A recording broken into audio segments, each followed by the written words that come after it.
আসসালামু আলাইকুম রহমতুল্লাহি ওবরকাতুহু। সম্মানিত দর্শক, আমার আজকের এই ভিডিওটি মূলত ভারতের যে প্রখ্যাত সাংবাদিক রজত শর্মা, সেই রজত শর্মার একটা বিখ্যাত অনুষ্ঠান আপকে আদালত আপনারা অনেকেই দেখেছেন। অর্থাৎ নিজেকে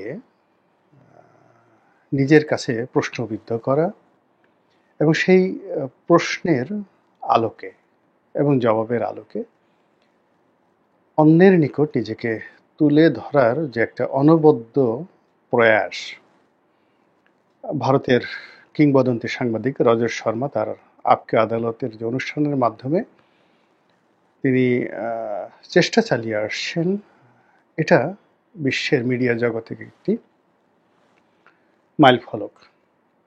আমি দেখি তার অনুষ্ঠানটি অনেক দিন ধরে, যতদিন ধরে আমি জানছি, এবং একটি অনুষ্ঠান কখনো কখনো একাধিকবার আমি দেখেছি।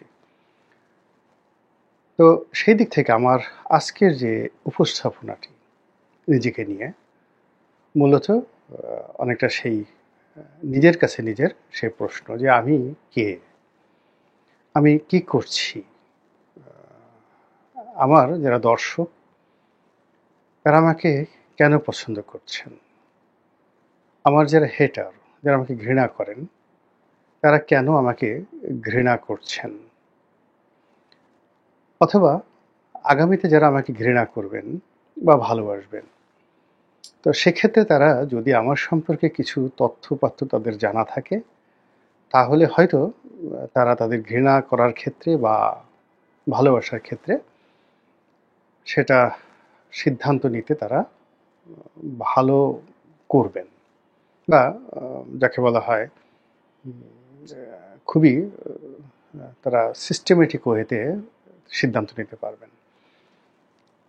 এখন অনেকে প্রশ্ন করতে পারেন যে আপনি, আমাদের তো এখন অশ্লীলতা শব্দে ভীষণভাবে ব্যবহৃত হচ্ছে, এবং আপনি যাই বলবেন তার মধ্যে দু চারটে গাল, দু চারটে অঙ্গভঙ্গি, অশ্লীল শব্দ, চোখ বাঁকানো, আঙ্গুল উঁচু করা, হাত উঁচু করা, যা মুখে আসে তাই বলা, এইগুলো না বললে মনে হচ্ছে যে কোনো কন্টেন্ট তৈরি করা যাচ্ছে না। গালাগাল করতে হবে, তারপর শেষে প্রতিপক্ষকে ভীষণভাবে আঘাত করতে হবে। মুখে যত অশ্লীল শব্দ আছে, মস্তিষ্কে যত অশ্লীল শব্দ আছে, তো সেই দিক থেকে আমার এই অনুষ্ঠান যারা দেখেন, যারা আমাকে ঘৃণা করেন, তারাও গালি দিয়ে বলতে পারেন যে তুমি কে, তুমি কে, এর সঙ্গে যার যে পছন্দ সেভাবে আপনারা সেই গালিটা যুক্ত করে নেন। তুমি কে যে তোমার কথা আমাদের শুনতে হবে, তুমি এমন কুতুব যে তোমার সম্পর্কে আমাদের জানতে হবে, তোমাকে কে জিজ্ঞেস করে, তোমার মানে আরও বাজে কথা, যে তোমাকে জিজ্ঞেস করার আমার কি দায় ঠেকেছে, তুমি মরে যাও, তুমি বেঁচে থাকো, তাতে আমাদের কিছু আসে যায় না, তুমি বাংলাদেশে একটা বিরক্তির নাম, তোমার মতো মানুষ মরে যাওয়া আর তেলাপোকা মরে যাওয়া, আর তোমার মতো মানুষ বেঁচে থাকা আর একটা টিকটিকির বেঁচে থাকা, এর কোনো মানে পার্থক্য আমরা দেখি না, যেটা হেটার। তো এত কিছুর পরেও যে বাস্তবতা হলো যে আমি 2009 সন থেকে লিখছি, এবং দেশের প্রথম শ্রেণীর পত্রপত্রিকাগুলোতে এই লেখাগুলো প্রকাশিত হচ্ছে। যখন প্রতি সপ্তাহে একটা লেখা লিখি, ইন্টারনেট মিলিয়ে সব কিছু মিলিয়ে 1 কোটি লোকের কাছে চলে যায়। তো সেই 1 কোটি লোকের মধ্যে দেশের প্রধানমন্ত্রী সে 2009 থেকে শুরু করে একেবারে রাস্তার কলা বিক্রেতা, এমনকি রিক্সাওয়ালাকেও আমি দেখেছি যে আমার লেখা বসে বসে মনোযোগ সহকারে পড়ছেন। তো কাজেই যারা আমাকে গালাগাল করছেন তাদের কথা যেভাবে আমি স্মরণ করি, এরকম 1 কোটি লোক, যেটা গুগলের রেকর্ড, পত্রিকার পাঠক এবং পত্রিকার যে ইন্টারনেট পেজ থাকে, সেটা ফেসবুক, গুগল এবং তাদের যে ওয়েব, সেখানে যে তথ্য এবং ডাটা রয়েছে, সেটা সবসময় অন অ্যাভারেজে আমার যে লেখাগুলো 1 কোটি লোক পড়ছে প্রতি সপ্তাহে। নয়াদিগন্তে যখন লিখেছি, আপনারা রেকর্ড চেক করে দেখতে পারেন, 2009 থেকে একেবারে 2024 সন পর্যন্ত নয়াদিগন্তে লিখেছি। বাংলাদেশ প্রতিদিনে 2009 থেকে এখন পর্যন্ত লিখছি, মধ্যে কিছুদিন বিরতি ছিল। তো আমার একটা কমিটমেন্ট আছে পাঠকদের নিকট। আমি একটা নির্বাচিত সংসদ সদস্য, একেবারে প্রতিযোগিতামূলক ভোটে পাশ করে আসছি। বাংলাদেশের যে কয়টা আসনে 2008 সনে খুব হাড্ডাহাড্ডি লড়াই হয়েছে, আমার আসন তার মধ্যে অন্যতম, এবং সেখানে আমি প্রতিযোগিতামূলক পরিবেশে নির্বাচিত হয়ে তার চেয়ে বেশি প্রতিযোগিতার মধ্যে পড়ে আওয়ামী লীগের রাজনীতি করেছি 2009 থেকে 2014 পর্যন্ত। আবার তার চেয়ে বেশি প্রতিযোগিতা করে 2014 থেকে 18 পর্যন্ত এই ঢাকা শহরে আমাকে দাঁড়িয়ে থাকতে হয়েছে। আবার বিএনপিতে যখন যোগদান করলাম 2018 থেকে আজ অবধি আমাকে আওয়ামী লীগের সঙ্গে, বিএনপির সঙ্গে, জামাতের সঙ্গে, অন্যান্য যারা আছে সবার সঙ্গে লড়াই করে টিকে থাকতে হয়েছে। সো এটা আমার কাছে খুব সহজ মনে হয় না, আপনাদের কাছে খুব সহজ মনে হতে পারে, আমার কাছে খুব সহজ মনে হয় না। আর এত প্রতিযোগিতার মধ্যে থেকে আমার স্বাস্থ্যহানি হয়নি, অর্থহানি হয়নি, আলহামদুলিল্লাহ সুনাম হানি হয়নি, এবং আমার প্রতি মানুষের যে আগ্রহ এটা কমেনি। এই কারণ হলো আমি যে কাজগুলো করতাম সে কাজে উন্নতি হচ্ছে। যেমন আমি 2009 সন থেকে টক শো করছি, এই সময়ের মধ্যে যারা স্টার ছিলেন আমার সাথে যারা ছিলেন তারা প্রায় সবাই হারিয়ে গেছেন, একজনও নেই। 2009 সনে যারা প্রথম টপ 10 যাদের বক্তব্য শোনার জন্য মানুষ পাগল হয়ে যেত, তো 2009-10 সনে আমি তাদের মধ্যে একজন ছিলাম। এখন গিয়ে দেখেন সেই 10 জনের মধ্যে হাতে গোনা 2-1 জন আছে, কিন্তু তাদেরকে এখন কেউ ডাকে না। যারা আছেন জীবিত আছেন, কিন্তু তাদের কেউ ডাকেন না অথবা তারা যান না। আর একমাত্র আমি সে আগে 2009 সনে আমার যে টক শোতে যেভাবে ডাকাটাকি হতো, তো এখনও সেভাবে ডাকছে, যেভাবে আগে পত্রিকায় লিখতাম সেভাবে লিখছে, যেভাবে মানুষ আমার কথা শুনতো এখন শুনছে। তো কোনো জায়গাতে আমার কোনো সমস্যা হয়নি। আমার বন্ধুর সংখ্যা বেড়েছে, শত্রুর সংখ্যাও বেড়েছে, এর কারণ হলো দেশের জনগণের সংখ্যা বেড়েছে। আমাকে নিয়ে মানুষের আগ্রহ কোনো রকমভাবেই কমছে না। সে লোকটা করছে কি, তার কি আছে, কেন সে এত নড়াচড়া করছে।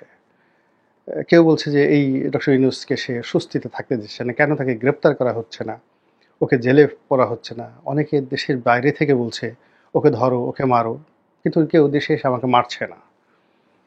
তো তারা খুব আশ্চর্য হয়ে যাচ্ছে যে এই লোকটা কে, এখন তাকে কেন পাগলা গারদে নেওয়া হচ্ছে না। এ তো তার ব্রেইন এলোমেলো হয়ে গেছে, সে সকালে এক কথা বলে, বিকেলে এক কথা বলে, সে কুটনেমি করে, ইত্যাদি ইত্যাদি নানা রকম।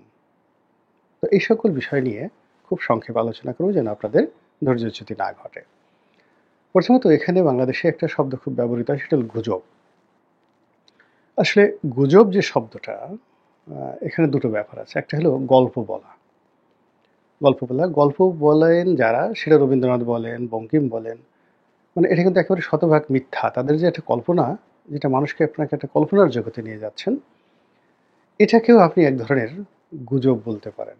আপনি চিন্তা করেন, চুল তার কবেকার অন্ধকার বিদিশার নেশা। তো চুল তার কবেকার অন্ধকার বিদিশার নেশা, এরকম কি কোনো নারী আছে?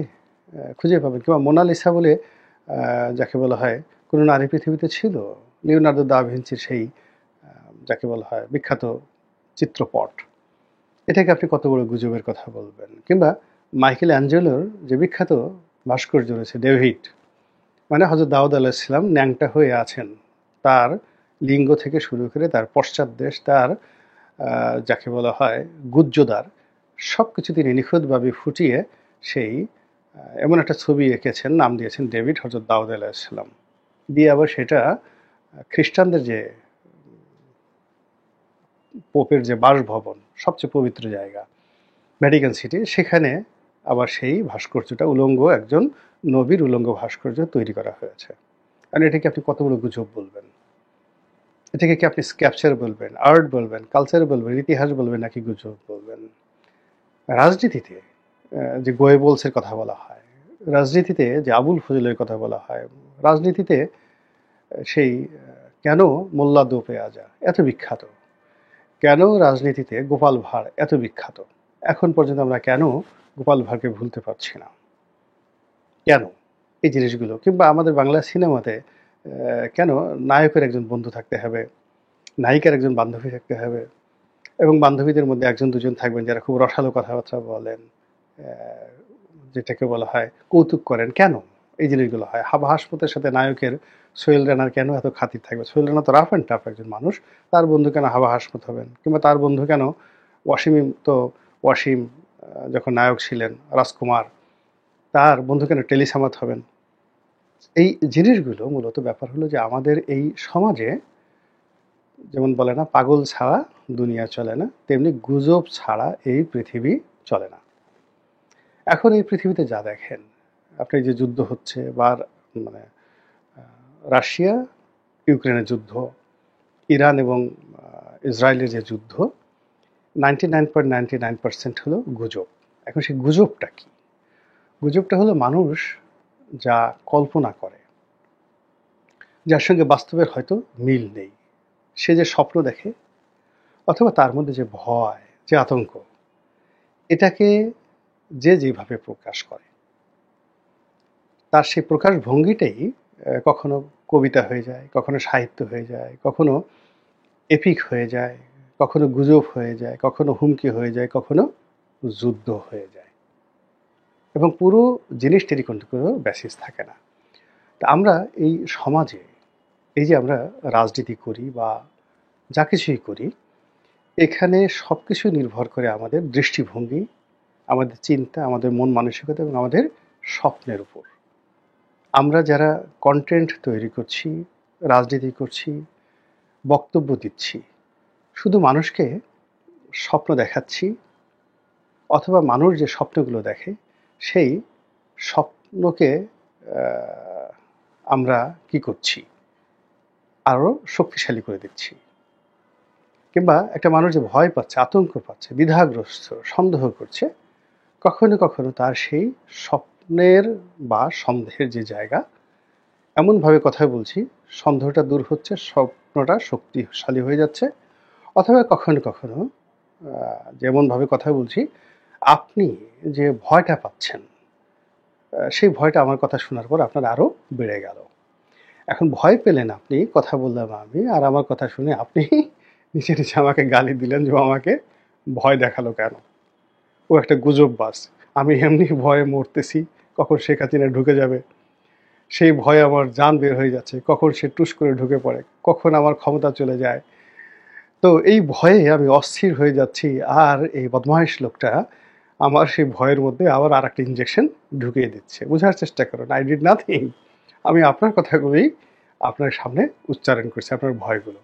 আবার আপনারা যারা শান্তি পাচ্ছেন, যে আর বাঁচতেছি না, ধান খেতে পালিয়েছি, তারপরে পাট খেতে পালিয়েছি, বিদেশে পালিয়েছি, ভালো লাগছে না, তো আপনি একটা স্বপ্ন দেখছেন কবে আপনার সেই সোনার কাঠি আসবে, রূপোর কাঠি আসবে, আবার সে হারানো সম্পদ ফিরে পাবেন।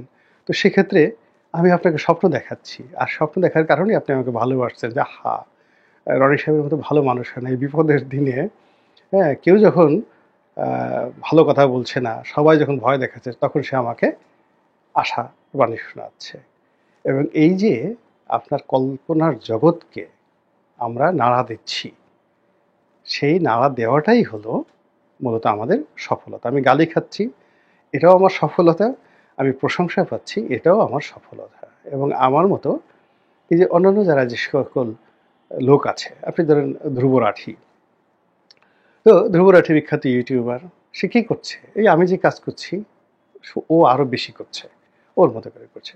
কিংবা ধরুন এই যে এখন আইটি নিয়ে যারা কাজ করছে, স্যামসাংয়ের পরবর্তী সংস্করণটা কবে আসবে, কিংবা ধরুন আইফোনের পরবর্তী সংস্করণটা কেমন হবে, এটার একটা সে কল্পনার জগতে একটা ছবি বানিয়ে বলল, আর এক একটা ভিডিও 2 কোটি, 4 কোটি, 5 কোটি লোক সেই ভিডিওটা দেখলো। এখন এটাকে আপনি কি বলবেন, রিউমার, গুজব নাকি কি? এখন আমি আইফোনকে নিয়ে আমার একটা কল্পনা আছে, ফোনটা এরকম হতো, নচটা এরকম থাকতো, এর সিস্টেমটা এরকম আসতো, ওই জায়গাগুলো কি সে টাচ করছে, নাথিং মোর। তো আপনারা যারা বাংলাদেশের রাজনীতি নিয়ে, অর্থনীতি নিয়ে কেউ কেউ স্বপ্ন দেখছেন, কেউ ভয় পাচ্ছেন, কেউ আতঙ্ক অনুভব করছেন, আপনার মতো আমিও আমার জায়গা থেকে যে আমার একান্ত অনুভূতিগুলো, ভয়ের, ভালোবাসার, সমর্থনের, বিতৃষ্ণার, আপনার বলার মতো প্ল্যাটফর্ম নেই, আমার প্ল্যাটফর্ম আছে। আপনি আমার মতো বলেন না, আমি বলছি, অথবা আমার মতো বলার মতো অবস্থা আপনার নেই, আমার আছে। এই এতটুকু ডিফারেন্স। এখন এটাকে আপনি গুজব বলেন আর যা কিছু বলেন, এটা মোকাবেলা করার জন্য আবার আপনাকে আমার চেয়ে শক্তিশালী একটা মাধ্যম লাগবে। আদারওয়াইজ আপনি এটা মোকাবেলা করতে পারবেন না। এটা সবসময় ছিল, থাকবে এবং আগামী দিনেও থাকবে। ২ নম্বর হলো যে আমি কে? এখানে আমি একটা শব্দ ব্যবহার করেছি যে কুটনামি না করলে আমার আসলে ভালো লাগে না। এখানে কুটনামি বলতে দুটো আছে, চুগলখড়ি। মানে একজনের কথা আরেকজনের কাছে গিয়ে বলে দেওয়া, মানে গন্ডগোল তৈরি করার জন্য, ঝগড়াঝাটি তৈরি করার জন্য, এটা খুবই খারাপ। আরেকটা শ্রেণীর রয়েছেন যারা পেটে কথা রাখতে পারে না, তারা মানে তাদের কাছে কোনো কথা শোনা মাত্রই, তারা কোনো কথা শোনা মাত্রই তাদের পেটের মধ্যে গুড়গুড়ানি শুরু হয়, তাদের হালত খারাপ হয়ে যায়। ওই কথা মানুষের কাছে না বলা পর্যন্ত সে অস্থির হয়ে পড়ে। আমি ঠিক সেই ধরনের একটা মানুষ। আমি যখন কোনো একটা কথা শুনি, আমার মনের মধ্যে আসে বা কেউ বলে, ওটা সঙ্গে সঙ্গে প্রকাশ করে না দেওয়া পর্যন্ত আমি অসুস্থ হয়ে পড়ি। এখন আমার যারা বন্ধু-বান্ধব তারা জানেন যে এর কাছে পেটে কথা থাকে না, কিন্তু তারা তা বলবেই। যেমন ধরুন আমার মা। তো মা জানেন যে আমি সব কথা আমার স্ত্রীকে বলে দেই। তো মা বলে যে, "না, তোমাকে তো এ কথা বলা যাবে না। তুমি যা কিছু বলি তুমি তোমার স্ত্রীকে বলে দাও।" তো আমি বললাম, "আচ্ছা ঠিক আছে মা, তাহলে এটা বলার দরকার নেই।" তারপর মা আবার একটু ঘুরে এসে আবার বলল, "আচ্ছা ঠিক আছে, বলি। তুমি এটা বইলো না।" তা আমি বললাম যে, "না, আমি এটা না বলে পারব না। আপনি ইচ্ছা হয় বলেন, নাহলে বলবেন না।" কিন্তু মা তো আমাকে এই কথা বলবেই। সে জানে যে তার পুত্রবধূকে আমি বলে দেব। ঠিক সেম ঘটনা আমার স্ত্রীর ক্ষেত্রেও ঘটে। সে যখন একটা কথা বলে, সে বলে যে, "তোমার পেটেতে কোনো কথা থাকে না। তুমি তো এটা আমার শাশুড়িকে বলে দেবা।" আমি বললাম যে, "তাহলে আমাকে বলার দরকার নাই। আচ্ছা বলব না।" আবার একটু পরে ঘুরে এসে সে বলল যে, "ঠিক আছে বলি।" তা আমি আবার ঠিকই মাকে বলে দেই। আবার ছোটবেলায় দেখা গেল যে আমার স্ত্রী এবং আমার সন্তান, ৩টি সন্তান, এদের মধ্যেও এরকম আ মনস্তাত্ত্বিক একটা সমস্যা হয়। তো আমার স্ত্রী বলল যে, "দেখো এই কথা বড় ছেলেকে বলো না বা মেয়েকে বলো না, ওকে বলো না।" আমি বললাম যে, "না রে, আমি পারব না। তুমি দরকার হলে বলো না। তোমার কথা তুমি গোপন রাখো।" কিন্তু সে তো আমাকে না বলে থাকতে পারে না। তো সে বলল, আমি আবার সেটা ছেলে-মেয়েকে বলে দিলাম। এটা নিয়ে মা-ছেলেদের মধ্যে একটা ভীষণ রকম একটা যুদ্ধ শুরু হয়ে গেল। আর আমি বসে সেই মুচকে হাসছি দূরে। একই অবস্থা আমার মেয়ে বা ছেলে, ওরা খুব ছোট। ওদের বয়স ৪ বছর, ৫ বছর। তখন তারা বুঝে গেছে। তারা এখন তার মার বিরুদ্ধে একটা নালিশ দিবে। তো সে জানে যে এটা আমি বলে দেব। কিন্তু মেয়ে বলল যে, "বাবা এটা তুমি বলো না আম্মুকে।" আমি বললাম যে, "না মা, আমি পারব না। আমাকে এই বললে তোমার আমাকে বলতেই হবে।" "আচ্ছা ঠিক আছে বলি। আচ্ছা ঠিক আছে বলি।" তো আবার ঘুরে ফিরে এসে সে তার গোপন কথাটা, তার মার বিরুদ্ধে তার যে অভিযোগ, সেই কথাটা সে আমাকে বলে গেল। তো এভাবে আমার বন্ধুদের মধ্যে, আমার সমাজে, আমার যারা আপনজন তারা সবাই জানে যে আমার পেটে কোনো কথা থাকে না, এবং এই কথা না থাকার কারণে কি হচ্ছে, আমি কিন্তু কথা বলতে পারছি। আর আ আমার যদি অসৎ উদ্দেশ্য থাকতো একজন আরেকজনের সাথে লাগিয়ে দেওয়ার, ঝগড়াঝাটি করানোর, যেটাকে চুগলখড়ি বলা হয়, তাহলে আমি কিন্তু আজকে এতদিন পর্যন্ত এই সমাজে আমার বিচরণ ধরুন পেশাগত জীবনে প্রায় ৪০ বছর। আমি তো ৪০ বছর টিকতে পারতাম না। এই ৪০ বছরে যদি 1% ও ধরেন, আমার যেদিন থেকে কর্মজীবন শুরু, তার থেকে আজ পর্যন্ত বছর শেষে 1% হলেও আমার উন্নয়ন হয়েছে। আমার জীবনের একটা মাস, একটা বছর যায়নি যেটা গত বছরের চেয়ে পরের বছর খারাপ গেছে। আমার জীবনে এখন পর্যন্ত একটা দিন যায়নি যেটা গতকালের চাইতে আজকের দিনটা খারাপ গেছে, এরকম ঘটনা ঘটেনি। গতকালের চেয়ে সবসময় পরবর্তী দিনটা আলহামদুলিল্লাহ ভালো গেছে। তো কাজেই যারা গালাগালি করতে চান, তারা করতে পারেন। যারা অনুসরণ করতে চান, শুনতে পারেন। এই আমার সম্পর্কে জাস্ট এই কথাগুলো কেন বললাম তাও আপনারা জানেন যে এখন সরকারের অনেক কর্তা ব্যক্তি আমি সমালোচনা করছি। তারা যার পরনাই বিরক্ত। আবার এই লোকগুলোই একটা সময় আমাকে খুব ভালোবাসতেন যখন আমি শেখ হাসিনাকে গালাগাল করতাম। শেখ হাসিনা যারা লোকজন ছিলেন তখন আমার প্রতি খুবই বিরক্ত ছিলেন। এখন আবার দেখা যাচ্ছে যে আমি অনেক কিছু কথাবার্তা বলছি। তারা তাদের সে আতঙ্কের মধ্যে, ভয়ের মধ্যে খুবই স্বস্তি পাচ্ছেন, তারা খুব খুশি। তো আ এই যে আমার কিন্তু কোনো পরিবর্তন হয় নাই। আমি আমার মতোই আছি। কিন্তু আমার যারা দর্শক এবং শ্রোতা, তাদের অবস্থার পরিবর্তন হয়েছে। কেউ ক্ষমতাধর হয়েছেন, কেউ ক্ষমতা হারিয়েছেন, কেউ আ জেলে গেছেন, কেউ জেলে পাঠাচ্ছেন। আর আমি আমার ক্ষুদ্র জায়গাতে কটা ডাল আলু ভর্তা দিয়ে ভাত খেয়ে সেই রামপ্রসাদ গানের মতো "চাই না মাগো রাজা হতে", আমি আমার মতো আলহামদুলিল্লাহ ভালো আছি। আল্লাহ আপনাদের সবাইকে ভালো রাখুন, সুস্থ রাখুন। আসসালামু আলাইকুম ওয়া রাহমাতুল্লাহি ওয়া বারাকাতুহু।